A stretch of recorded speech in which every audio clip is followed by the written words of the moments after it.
Hello बच्चों, आज मैं लाई हूँ आपके लिए बहुत ही सुंदर कहानी। एक बहुत ही खूबसूरत जंगल था जहाँ कई जानवर रहते थे। उन्हीं जानवरों में एक नकलची बंदर भी था जो सभी जानवरों से तुलना करने की कोशिश किया करता था। दरअसल इस जंगल में एक ही बंदर था। इस वजह से वह अपनी ज़िंदगी से खुश नहीं था।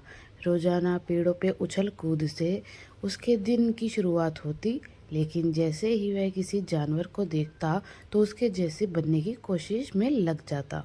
उसे हमेशा अपने अंदर कमी नज़र आती रहती। एक दिन बंदर तालाब के किनारे बैठा था। उसी समय उसे एक कछुआ तालाब के अंदर जाता हुआ दिखाई दिया। बंदर को लगा कि जैसे कछुआ धीरे धीरे चलकर पानी में तैर गया, उसी तरह वह भी कर सकता है। और फिर अगले ही पल वह धीरे धीरे फिसलते हुए तालाब के अंदर जा गिरा।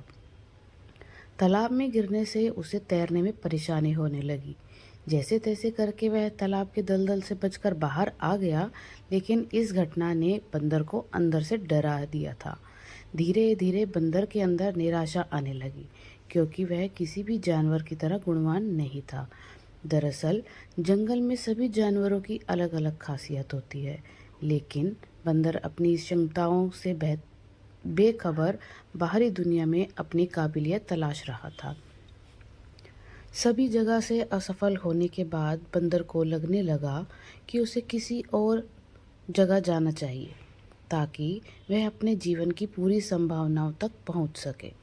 अगले दिन सुबह सुबह वह बिना किसी से कुछ कहे जंगल से बाहर जाने के लिए निकला। थोड़ा दूर पहुंचते ही उसे एक पहाड़ पर आग जलती हुई दिखाई दी। आग काफ़ी नज़दीक थी। बंदर को लगा कि शायद वहाँ कोई जानवर मदद की तलाश में हो, इसलिए वह आग की तरफ पेड़ों के सहारे पहुँच गया। आग के नज़दीक पहुँचते ही बंदर को एक चिड़िया रोती हुई दिखाई दी। वह अपने बच्चों की मदद के लिए गुहार लगा रही थी, लेकिन किसी भी जानवर में दहकती आग को पार करने का साहस नहीं था। तभी बंदर पेड़ों के सहारे लटकते हुए चिड़िया के पास पहुंचा और उससे कहने लगा, मैंने तो सुना था चिड़िया हवा में उड़ सकती है, तो फिर तुम्हारे बच्चे क्यों नहीं उड़ पा रहे? चिड़िया ने बंदर से कहा, मेरे बच्चे अभी छोटे हैं, वह उड़ नहीं सकते, और मैं भी उन्हें दूसरी जगह ले जाने में सक्षम नहीं हूँ। चिड़िया की समस्या सुनते ही बंदर उसकी मदद करने को तैयार हो गया। वह जोरदार छलांग लगाकर उसी पेड़ में पहुंच गया जहां एक घोंसले में चिड़िया के छोटे छोटे बच्चे मौजूद थे। बंदर दोनों बच्चों को हाथ में उठाकर चिड़िया के पास ले आया। अपने बच्चों को सुरक्षित देखकर चिड़िया खुश हो गई और उसने बंदर को धन्यवाद कहा। मैंने इस जंगल में सभी जानवरों से अपने बच्चों को बचाने की फरियाद की थी, लेकिन किसी ने भी हिम्मत नहीं दिखाई। लेकिन तुम सर्वश्रेष्ठ शक्तियों के मालिक हो, जिसने इतनी भयानक आग में भी मेरे बच्चों को कुछ नहीं होने दिया।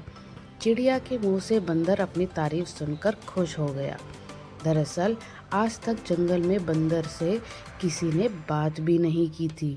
बंदर को लगने लगा था कि उसके अंदर कोई खास बात नहीं है, लेकिन आज मौके पर बंदर ने अपनी बहादुरी साबित करके जंगल में अपनी उपयोगिता सिद्ध कर दी थी। और अब उसे एहसास था कि उसे किसी की तरह बनने की जरूरत नहीं, बल्कि अपने आप को निखारने की ज़रूरत है। बस फिर क्या था, उसने तय कर लिया कि वह इस जंगल को छोड़कर कभी नहीं जाएगा। वह हमेशा यहाँ रहने वाले जीव जंतुओं की मदद करता रहेगा। और इसी के साथ ये कहानी ख़त्म होती है। बच्चों, अगर आपको ये कहानी अच्छी लगी तो वीडियो को लाइक करना मत भूलना और चैनल को भी सब्सक्राइब कर देना। Thank you.